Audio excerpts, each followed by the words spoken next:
mes de la Biblia. Durante el mes de septiembre vamos a compartir algunas ideas, algunas reflexiones alrededor del libro de los libros, alrededor del libro más maravilloso que podamos tener. En realidad, cuando decimos que la Biblia es un libro, estamos un poco equivocados, porque es un conjunto de libros, pero como para que podamos entender un poquito mejor, le llamamos libro.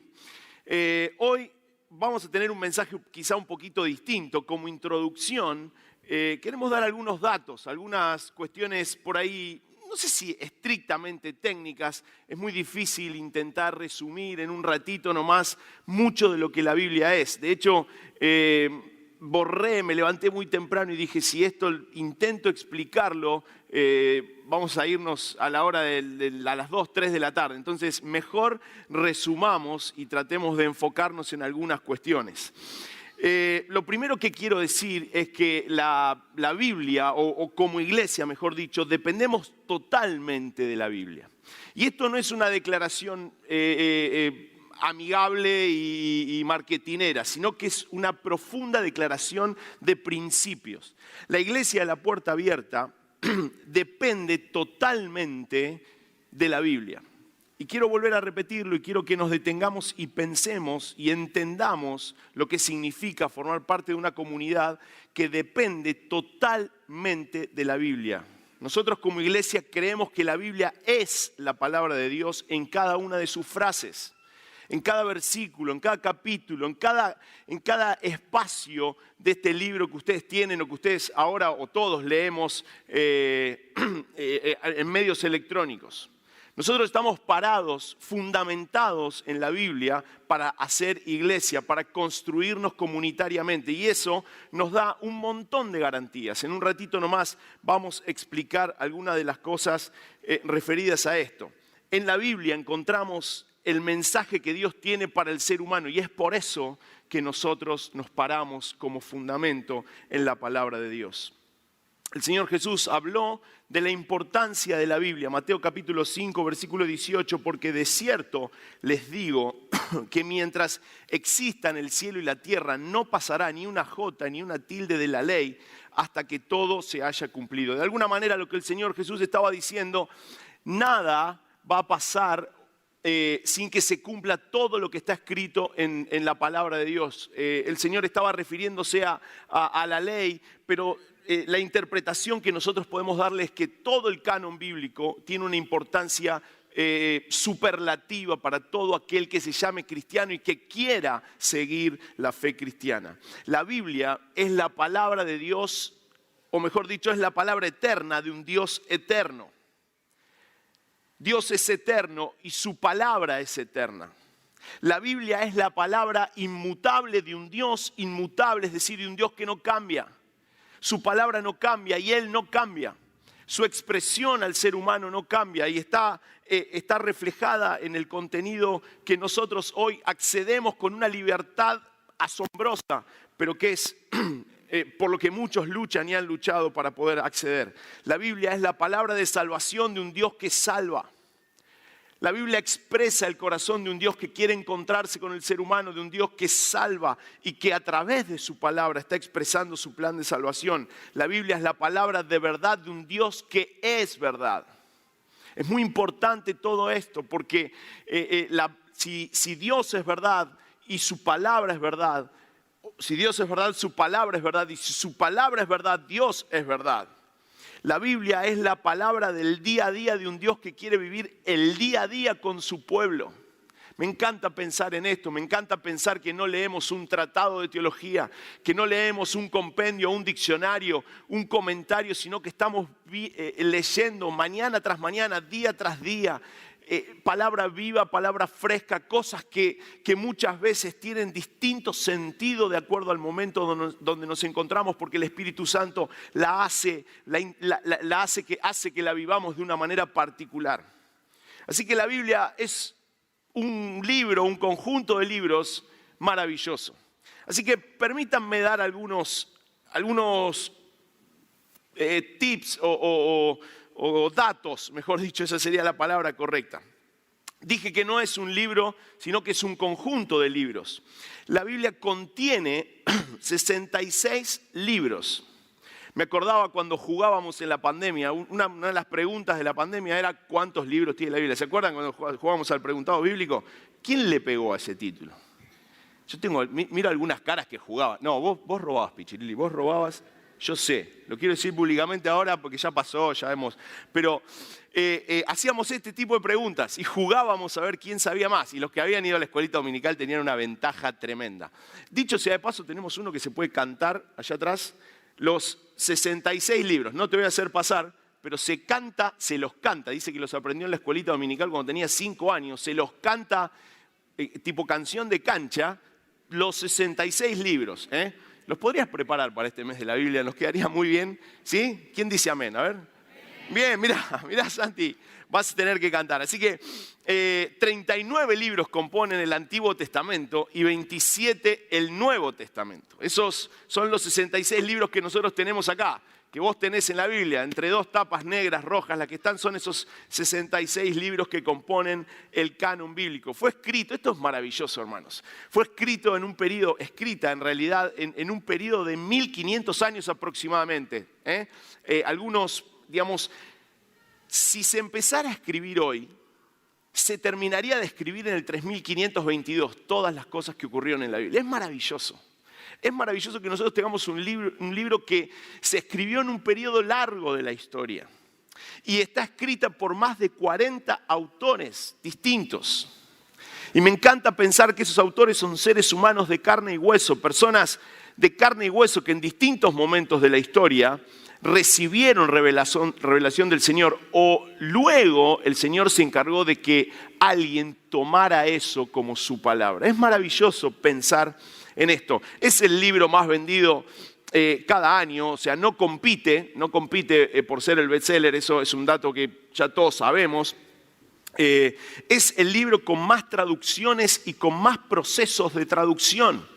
En este momento es uno de los libros con más procesos de traducción. Nosotros tenemos 2 traductores bíblicos como misioneros entre nosotros. Probablemente durante este mes nos van a contar un poco más, no solo de su trabajo, sino de lo que significa traducir la Biblia, porque una de las cosas que yo he aprendido al escuchar es que lo más maravilloso es poder leer la Biblia en el lenguaje del corazón, no en un lenguaje mental, sino en el lenguaje del corazón, en el propio, en el que uno entiende, en el que uno siente. Y otro dato maravilloso es que tuvo la Biblia un solo director editorial, que fue el Espíritu Santo. Donde uno vaya, donde uno entre en la palabra, se va a encontrar con que todo fue guiado y dictado y coordinado editorialmente, digamos, por el Espíritu Santo. Nada está al azar, nada está puesto de casualidad, ni aún esas genealogías largas que uno lee y son tediosas, y si fue hijo de tal, nieto de tal, abuelo de tal, y uno dice, ¿para qué está esto en la Biblia? Tiene una explicación, tiene un sentido, tiene un propósito que allí esté. Resistió y resiste cientos de ataques y sigue viva. Hace algunos años uno de nuestros misioneros, por pasar o ingresar a algún país donde esto estaba prohibido, tuvo que pasar algunas horas largas detenido en alguna frontera. Todavía es un libro, vamos a llamarle un libro, la palabra de Dios sigue siendo objeto de ataque, pero aún sigue viva. Otro de los datos lindos cuando uno piensa en la Biblia es que no esconde la humanidad de sus autores. Sus héroes quedan expuestos todo el tiempo. Es muy interesante porque no se esconden los hechos de Moisés. No se trata de presentar ni a Moisés, ni a Abraham, ni a David, ni a ninguno de todos los protagonistas de la Biblia como seres humanos perfectos. Al contrario, se los desnuda. Uno puede ver lo que sentía David, uno puede ver las que se mandaba David, las que se mandaba Moisés, alguna cosita donde Abraham no fue tan prolijo con la forma de expresarse, pero no quedan ahí, quedan abiertas. Y relata con crudeza, con una crudeza dura, la realidad del ser humano. Se puede ver envidia, se puede ver persecución, se puede ver perversión. Describe el problema y la realidad del ser humano con una crudeza que asombra. Pero lo interesante de la palabra de Dios es que aporta una solución. No se queda en el problema. La Biblia tiene tiene algunos estilos literarios. como dije, es un conjunto de libros. Y es muy importante, los biblistas y los estudiosos en esto darán la razón de que es muy importante saber qué estilo literario estoy leyendo, porque si uno lee una narración como si fuera una poesía, por ahí va a interpretar equivocadamente y va a aprender algo que no necesariamente es así como lo está leyendo. Así que es muy importante entender el estilo literario, los diferentes estilos literarios que hay en la Biblia. Yo no soy un estudioso o profesional de esto, pero se pueden descubrir dentro de cada libro probablemente distintos tipos literarios. Hay algunos que son específicamente narración, algunos que son específicamente poesía, pero hay otros que tienen alguna combinación. La mayor parte de la Biblia es el estilo literario de la narración, es decir, se cuenta, se narran historias. Existe también un estilo que se llama el discurso, argumentaciones con razonamientos y conclusiones, es decir, uno elabora un pensamiento, da una conclusión y deja una postura firme. Quizá uno encuentra este desarrollo en muchas de las cartas paulinas, en muchas de las cartas del apóstol Pablo.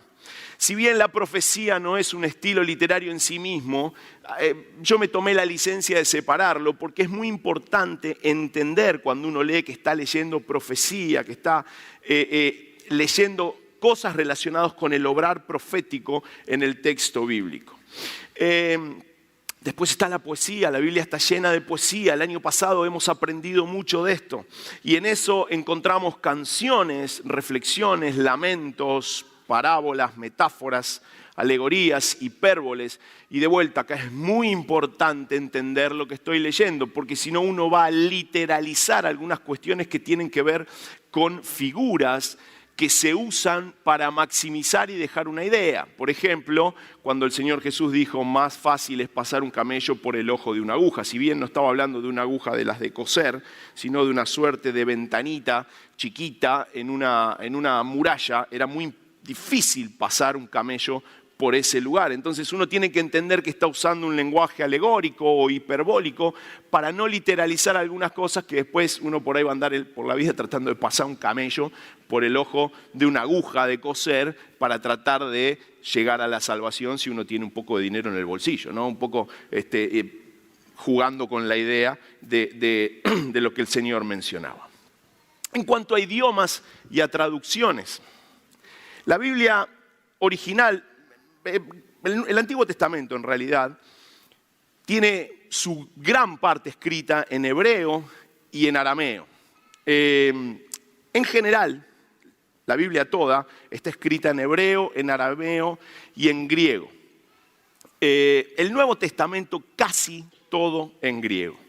Y las traducciones, quizás las más antiguas o las primeras traducciones, son esas dos que están ahí. Traducción, la Septuaginta, que es una traducción directa del canon hebreo al griego, con apócrifos. Ahora voy a hacer una sola mención de lo que los libros apócrifos significan para que lo tengamos nomás. Y la Vulgata, que es la traducción al latín, que ya incluye el Nuevo Testamento. Cuando estos idiomas se hicieron muy populares, el griego y el latín, se encontraron con la necesidad de querer leer la Biblia en el lenguaje que se usaba. Así que se empezaron a hacer traducciones del hebreo directamente o del arameo al latín y al griego. Así que nacieron estas dos traducciones que son de las primeras y quizás las más antiguas, la Septuaginta y la Vulgata. Son nombres que por ahí uno alguna vez escuchó. Y después tenemos las que están entre nosotros, las que uno conoce.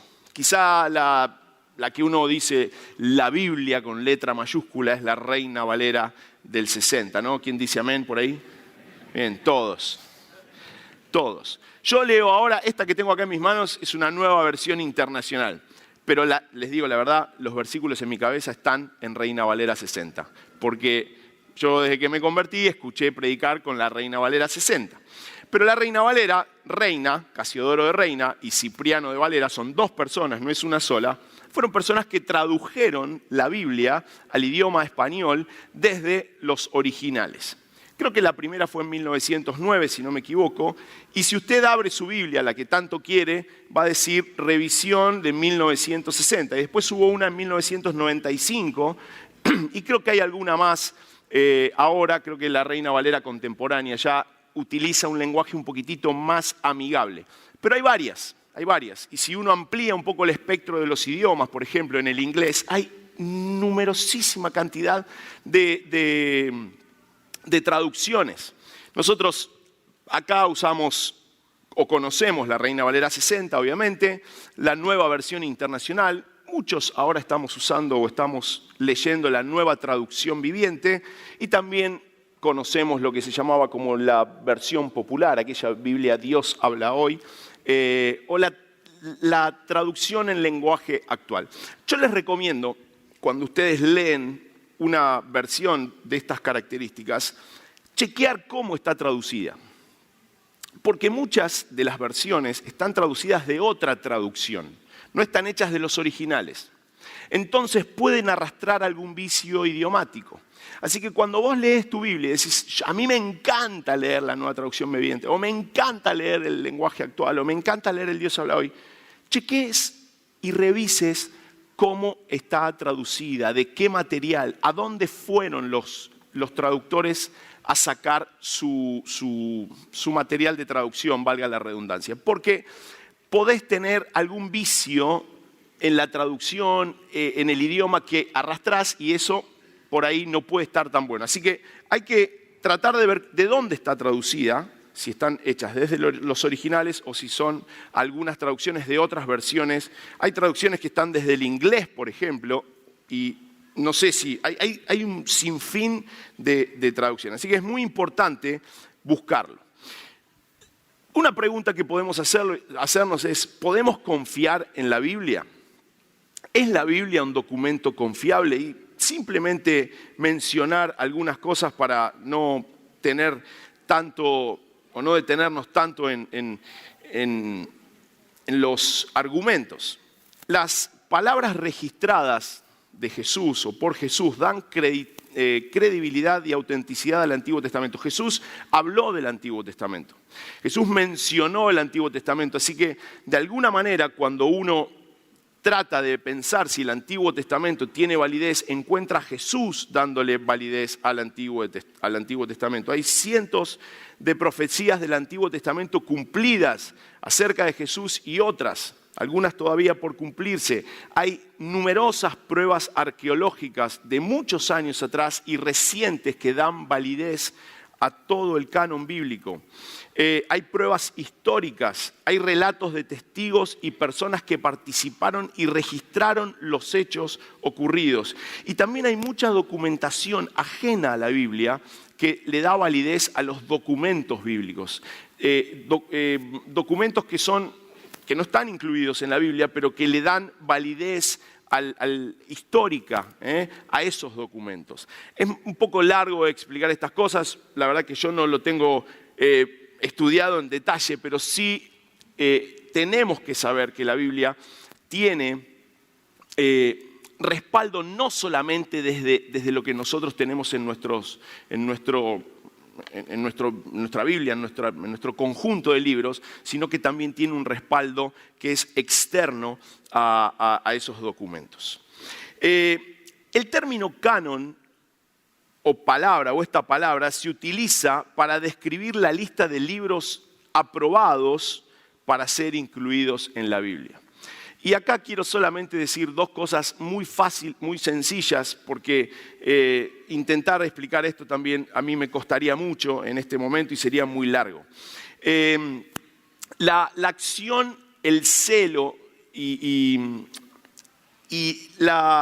el cuidado, el profundo celo, el cuidado en la conservación y transmisión de los sacerdotes hebreos de la antigüedad tuvieron un rol muy importante para que se conformara el Antiguo Testamento. La ley, la Torá, fue escrita por Moisés, eso es lo que sabemos, y el resto de la literatura tuvo un minucioso y celoso análisis de todo el pueblo sacerdotal. Tenía que tener coincidencia o conformar una coherencia con la Torá para formar parte del Antiguo Testamento.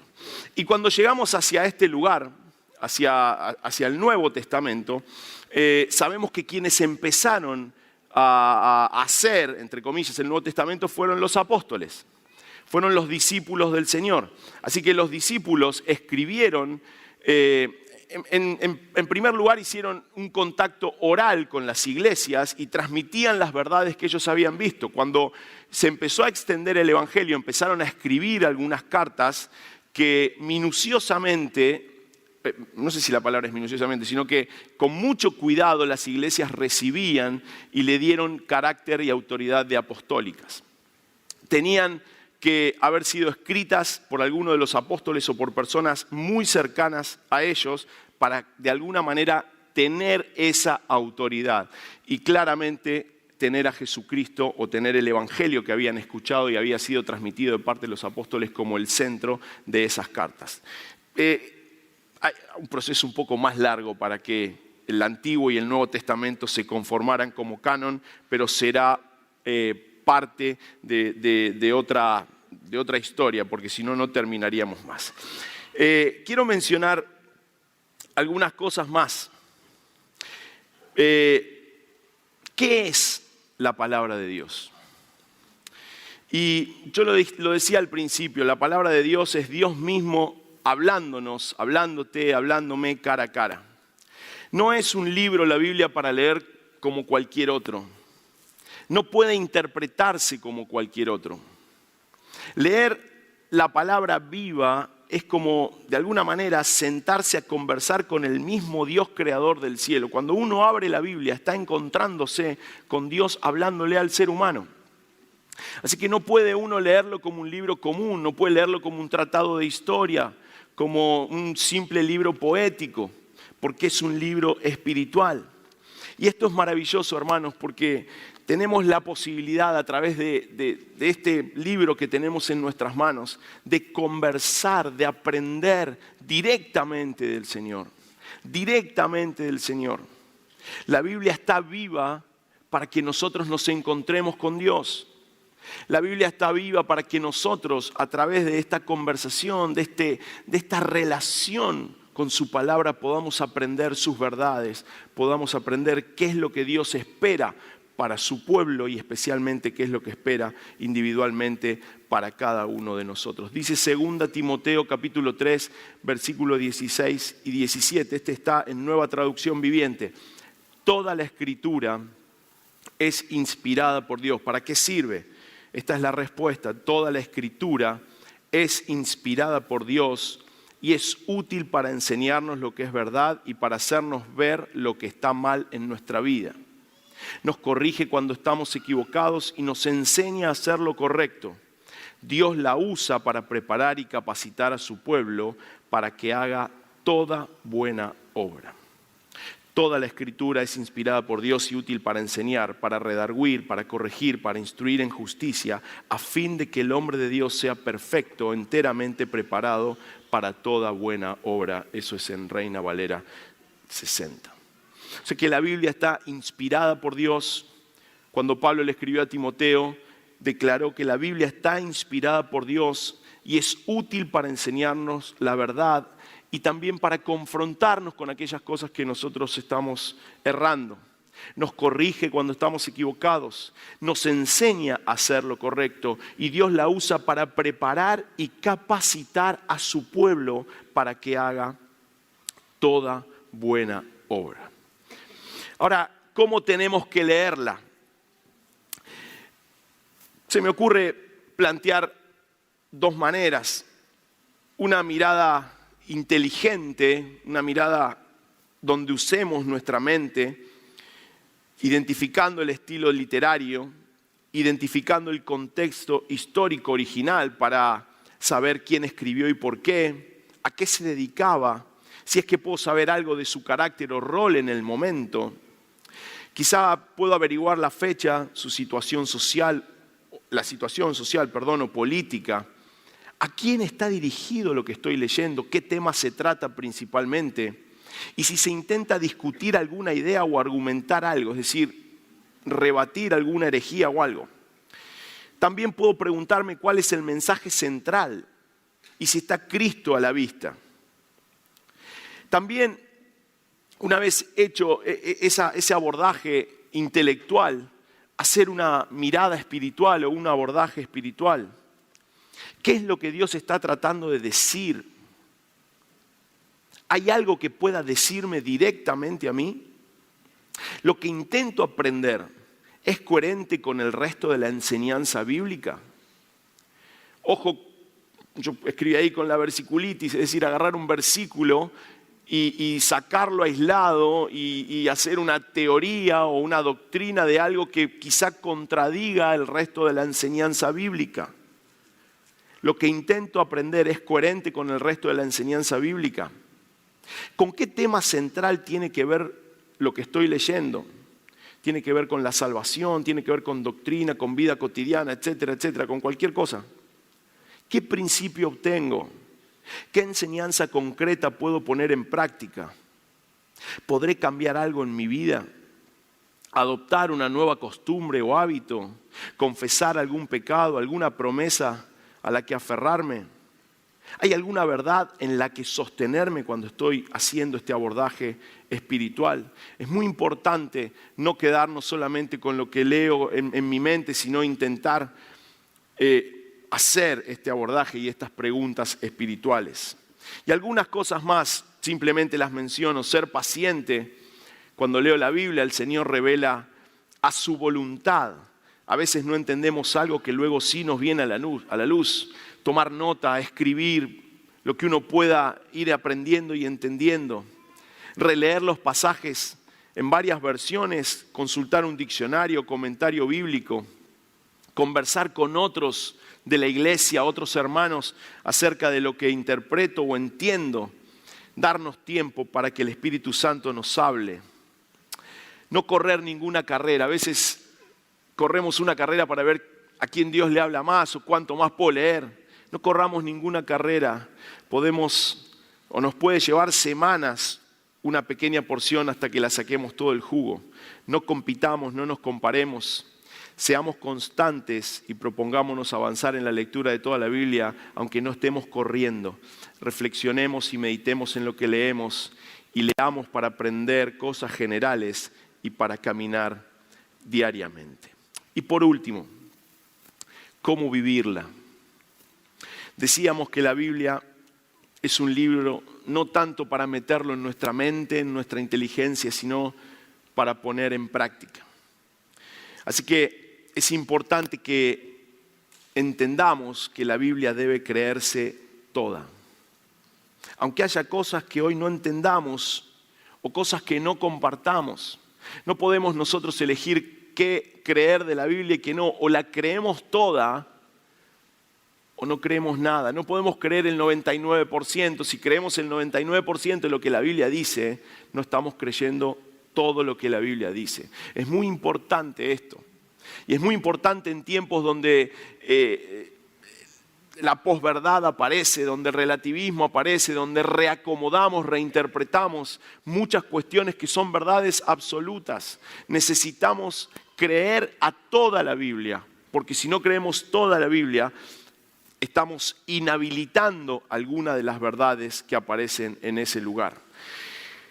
Requiere que creamos en la Biblia o creer en la Biblia requiere que tengamos una cuota de fe. Es decir, tenemos que creer que la Biblia es la palabra de Dios. Más allá de las evidencias históricas, más allá de todas las cosas que nosotros podamos decir técnicamente de la Biblia, de sus traducciones y de cualquier cosa, nosotros necesitamos creer que la Biblia es la palabra de Dios. La Biblia requiere un ejercicio de fe y un testimonio confirmatorio del Espíritu Santo acerca de su veracidad. Nosotros vamos a poder discutir horas intelectualmente con muchas personas acerca de la veracidad de la Biblia, acerca de la veracidad de toda la Biblia, pero quien va a confirmar y afirmar en la persona la veracidad va a ser el Espíritu Santo. Es lo que nos pasó a nosotros, es lo que vivimos nosotros. Nosotros creemos porque el Espíritu Santo nos ayuda a creer en que la Biblia es la palabra de Dios. La Biblia requiere un ejercicio de fe y un testimonio confirmatorio del Espíritu Santo acerca de su veracidad. La Biblia nos propone un marco de seguridad y garantía. Y esto es muy importante. No dependemos de lo que un movimiento diga, ni lo que un pastor diga o lo que una organización diga. Nosotros nos paramos en la palabra de Dios y hacemos lo que la Biblia dice. Entonces nos da un marco de seguridad. Ya no dependemos de lo que alguna elocuencia o alguna eminencia diga, sino de lo que dice la palabra de Dios. La Biblia es la base y el fundamento donde pararnos. La Biblia nos ayuda a identificar las cosas que no provienen del Señor porque podemos filtrarlas a través de eso. La Biblia habla de gracia. La Biblia habla de un Dios que nos ama. En cada fragmento podemos ver a Jesús. Aún en el Antiguo Testamento podemos encontrar a Jesús. El plan de amor de Dios hacia nosotros es maravilloso porque uno lee la Biblia hoy con el diario del lunes, ya conoce, sabe acerca de Jesús. No debemos aislar pasajes, no podemos no darle una mirada toda en la idea de la aparición o de la revelación de Jesucristo. Pensarla, leerla e interpretarla sin Jesús sería un error que nos distrae del mensaje principal. Tratarla como un libro donde no encontramos el mensaje de salvación es perdernos el sentido más importante. Sin Jesús, la Biblia, leas el versículo que leas, te pares en el lugar que te pares, pierde el gen más importante. Jesús es el gran protagonista de la Biblia. El gran protagonista de la Biblia es el Hijo de Dios viniendo a buscar lo que se había perdido. Desde el Antiguo Testamento hasta el final del Nuevo. El gran mensaje es Dios buscando al ser humano. Cuán dulces son a mi paladar tus palabras. Son más dulces que la miel a mi boca. Salmo 119, 103. Quizá para nosotros no tenga mucho sentido esto. No sé si alguno de nosotros come miel y dice qué rica que es la miel. Pero por ahí uno puede decir cuán dulce, porque lo que está diciendo el salmista es eso. Dice, cuando como miel, la comparo con la dulzura de tu palabra. Quizá podamos pensar en otro elemento cotidiano. No quiero mencionar ninguna comida a esta hora, pero algún elemento cotidiano. Cuán sabroso es el asadito que me voy a comer. Algo así está diciendo el salmista. Está diciendo, tu palabra es dulce como la miel. Cuando como la miel, para mí es un estallido en la boca. Y él dice, tu palabra para mí es así, Señor. Y ojalá, hermanos, nosotros podamos vivir y tener esta declaración. Cuán dulces son tus palabras, cuán hermosos son tus mandamientos, cuán perfecta es tu ley.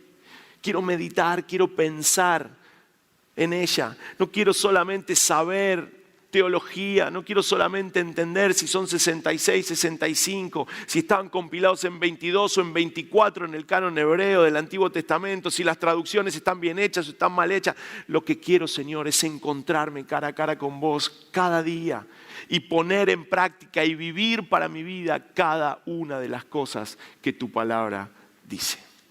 Que en este mes de la Biblia podamos volver a reenamorarnos, a reencantarnos, a reencontrarnos con el Señor a través de su palabra.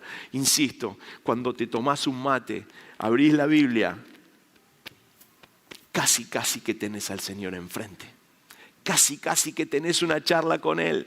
Casi que entre leche y leche, que entre galletita y bizcochito, que entre mate y mate, cuando abrís su palabra, se sienta frente a vos el Rey del universo en una conversación y de repente te dice y te revela cosas a través de los evangelios o a través de alguna profecía o a través del accionar en el Antiguo Testamento o a través de un salmo va a confortar tu alma o a través de alguna queja vas a sentirte comprendido y entendido porque la palabra de Dios está viva para cada uno de nosotros. Señor, gracias porque a través de los años podemos conservar. Gracias por las personas que fueron tan valientes en defenderla. Gracias por las personas que dan su vida para poder traducirla. Gracias por las personas que dan su vida para poder compartirla. Gracias, Señor.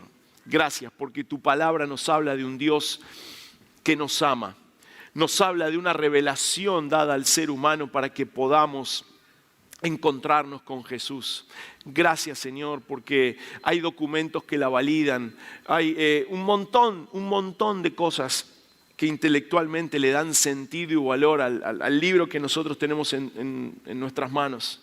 Pero lo más hermoso, Señor, es que a través de la palabra, de esta palabra, vos nos hablás personalmente, nos decís que nos amás, nos comprendés.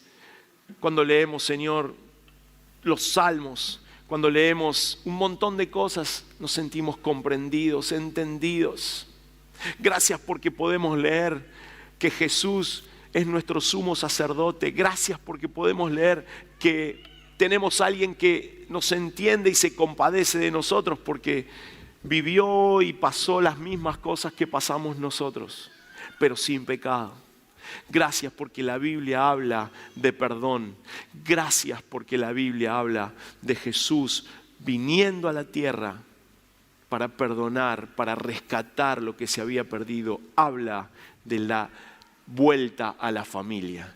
Gracias porque el pecado nos echó de la familia, pero Jesús hizo que podamos volver a la familia. Que en este mes podamos disfrutarla, podamos gustarla, como el salmista, como si fuera miel o como si fuera algo muy rico para nosotros, para que lo podamos entender en nuestras palabras. Gracias. En el nombre de Jesús. Amén.